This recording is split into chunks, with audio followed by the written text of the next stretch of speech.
Bonjour et bienvenue au 6e B pour ce premier cours en vidéo. La semaine dernière, première semaine de confinement, je vous ai envoyé un petit travail sur les fractions qui m'a permis de voir qu'il fallait revenir encore sur cette notion de division parce qu'il va être important que pour les fractions, au moins on associe fraction et division. Une fraction, c'est une manière d'écrire un nombre sous division. C'est important, pour nous au moins. Après, les mathématiciens peuvent en faire des choses beaucoup plus complexes, mais il est important de faire comme ça. Voilà, alors le prérequis, c'est les tables de multiplication. C'est pour ça que je vous ai envoyé la semaine dernière encore des petits travaux là-dessus. Il est important d'être à l'aise. C'est un lien entre les nombres. Les nombres sont liés entre eux par la multiplication. Il est important de savoir que 20, c'est 4 fois 5, c'est 2 fois 10, c'est 4 fois 1. Mais il est important aussi de savoir que 13, je ne peux pas l'écrire autrement que 13 fois 1. Hein, ça saute aux yeux. Vous êtes souvent perdu au tableau parce que vous avez un chiffre, un nombre, et vous ne savez pas le relier aux autres alors qu'ils sont, et vous ne savez pas d'où il sort. J'insiste une fois. Alors les tables de multiplication, quand on les apprend, on ne va pas écrire 1, 2, 3, 4, 5, 6, 7, 8, 9, fois. Hein, on ne va pas le faire en colonne. Il faut vraiment se le dire dans la tête. Il faut écrire 5 fois 1, 5, 5 fois 2, 10. Il faut vraiment l'écrire en ligne. Le dire, le visualiser, le mentaliser. Et tout ça, et vous allez le retenir simplement. Et puis une fois qu'on a mémorisé ça dans la tête, vous allez voir, les choses vont vous paraître encore une fois plus simples. Alors rappel.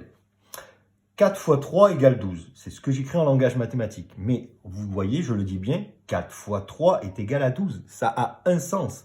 Ça signifie également que dans 12, il y a 4 fois 3. Si j'additionne, je fais 4 plus 4 plus 4, j'obtiendrai 12. Si je fais 3 plus 3 plus 3 plus 3, j'obtiendrai 12. Hein, ça veut dire ça. Il y a 4 fois 3 ou 3 fois 4.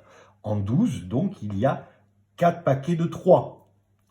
Il est important de se visualiser, là en rouge. En 12, il y a 3 paquets de 4. Vous voyez, je passe par une visualisation pour insister sur cette notion de partage. Et en maths, on passe de l'un à l'autre en permanence. Hein, il faut avoir cette souplesse.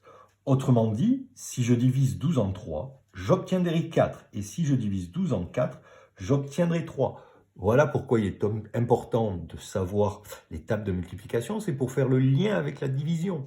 Souvent, je suis surpris que vous n'ayez pas fait ce lien-là entre division et multiplication. 12 que divise 3, ça veut dire en 12 combien il y a de fois 3. Vous voyez combien il y a de fois, ça y est, je suis sur la multiplication. Quelque chose que je sais, que j'ai acquis. Hein.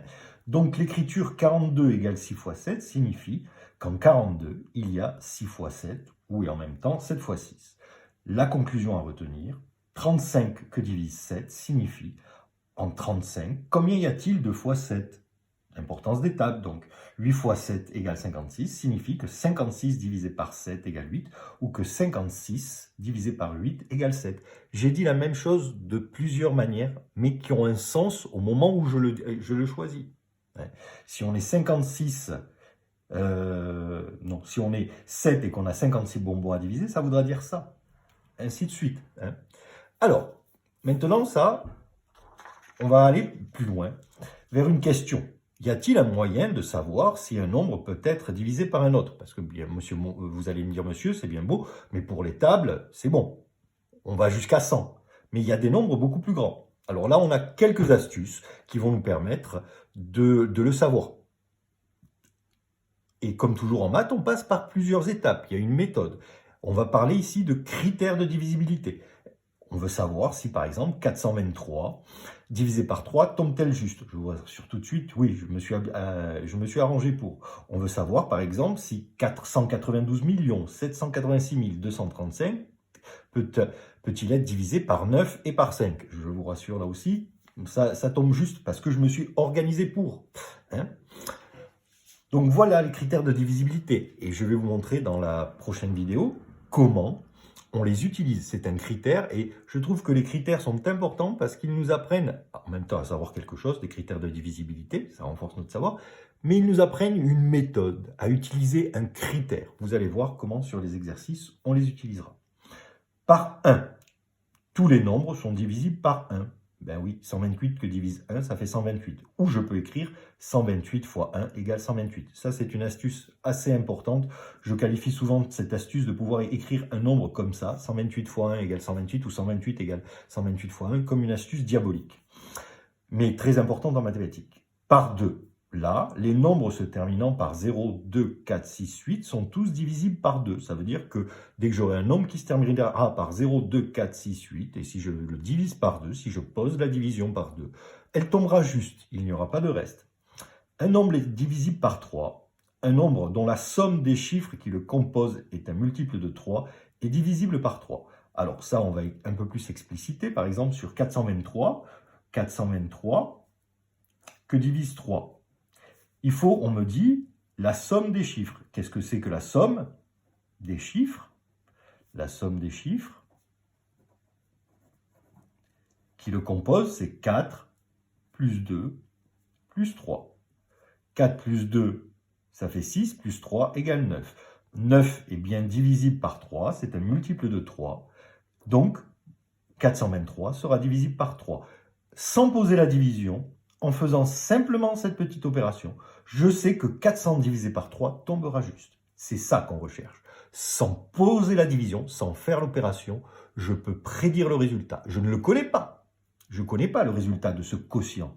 Mais je peux dire qu'il tombera juste. C'est déjà un premier pas. Par 4, un nombre dont les deux derniers chiffres font un multiple de 4 est divisible par 4. Exemple, si on prend 12 612, eh bien, il me suffira de regarder les deux derniers chiffres. Les deux derniers chiffres ici, c'est 12. Or, 12, c'est égal à 4 fois 3. Donc, c'est bien un multiple de 4. Donc, je sais d'emblée que si je pose 12 612 que divise 4, 12 612 que divise 4, à la fin, une fois que j'aurai fait toute mon opération, je vais trouver un reste de 0. Et ici, un nombre entier. Un nombre qui se termine par 0 ou 5 est divisible par 5. Ça, c'est le critère par 5, ça vous le savez depuis longtemps. Par 9, un nombre dont la somme des chiffres qui le composent est un multiple de 9 est divisible par 9. C'est le cas de mon chiffre ici. Alors, vous vous amuserez à vérifier à la calculette que, 123 millions, 456 759 est divisible par 9. En effet, qu'est-ce qu'il me faut faire? Il me faut faire 1 plus 2 plus 3 plus 4 plus 5 plus 6 plus 7 plus 8 plus 9. Alors, 1 plus 2, 3. 3 et 3, 6. 6 et 4, 10. 10 et 5, 15. 15 et 6, 21. 21 et 7, 28. 28 et 8, 36. Plus 9, 45. 45 qui est bien un multiple de 9, puisqu'il est dans la table de 9. C'est 9 fois 5. Donc là, je peux prédire que ce nombre qui est grand, eh bien, si je le divise par 9, la division tombera juste. Voilà, je vous donne rendez-vous à la prochaine vidéo où je ferai des exercices devant vous. Et on pourra, pour vous familiariser avec cette méthode, vous allez voir, vous allez l'acquérir. Ça va nous être important pour les fractions, cette notion qu'il est fondamentale de bien comprendre, ou tout le moins de bien manipuler. En vérité, on ne cherche pas tellement à ce que vous compreniez la substantifique moelle. Même moi, je reconnais humblement que je ne la comprends pas. Quand je discute avec des mathématiciens qui font de la recherche en mathématiques, ils me surprennent toujours sur leur approche de quelque chose qui me paraissait simple, mais c'est ça les maths. Mais on vous demande, on va apprendre surtout à manipuler ça, aussi bien que vous manipulez votre smartphone et que vous faites des vidéos meilleures que les miennes, vous auriez vous déjà fait un montage, eh bien moi c'est la division, les critères de divisibilité et tout ça que je peux manipuler bien. Voilà, aussi vous allez être aussi à l'aise avec les nombres et la divisibilité que vous êtes à l'aise avec votre smartphone et vos pouces quand vous manipulez votre manette de jeu. Merci, à tout de suite pour la fiche d'exercice.